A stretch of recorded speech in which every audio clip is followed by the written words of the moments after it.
ಬೆಳ್ತಂಗಡಿ ತಾಲೂಕಿನ ಕಾರ್ಯತಡ್ಕ ಕಳಿಂಜ ಸದಾಶಿವೇಶ್ವರ ದೇವಸ್ಥಾನದಲ್ಲಿ ಬ್ರಹ್ಮಕಲಶೋತ್ಸವ ಹಾಗೂ ವಾರ್ಷಿಕ ಜಾತ್ರೋತ್ಸವ ನಡೀತಾ ಇದೆ.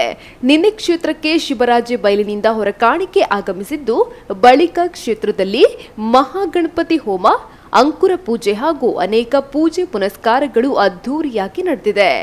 ಬಳಿಕ ಹೋಮಗಳ ಕಲಶಾಭಿಷೇಕ, ಮಹಾಪೂಜೆ, ಪ್ರಸಾದ ವಿತರಣೆಯ ಬಳಿಕ ಅನ್ನ ಸಂತರ್ಪಣೆ ನಡೆಯಿತು. ನಿನ್ನೆ ಪುಣ್ಯಕ್ಷೇತ್ರಕ್ಕೆ ಧರ್ಮಸ್ಥಳದ ಡಿ ಹರ್ಷೇಂದ್ರ ಕುಮಾರ್ ಆಗಮಿಸಿದ್ರು. ದೇವರಿಗೆ ಪೂಜೆ ಸಲ್ಲಿಸಿ ವಾರ್ಷಿಕ ಜಾತ್ರೆಯ ಸಕಲ ವ್ಯವಸ್ಥೆಯನ್ನ ಪರಿಶೀಲಿಸಿದ್ರು. ದೇವರಿಗೆ ದೀಪಾರಾಧನೆ, ಅಂಕುರ ಪೂಜೆ, ಕುಂಡ ಶುದ್ಧಿ, ದುರ್ಗ ಪೂಜೆ, ಮಹಾಪೂಜೆ, ಪ್ರಸಾದ ವಿತರಣೆ ನಡೆದು ಅನ್ನ ಸಂತರ್ಪಣೆ ನಡೆಯಿತು.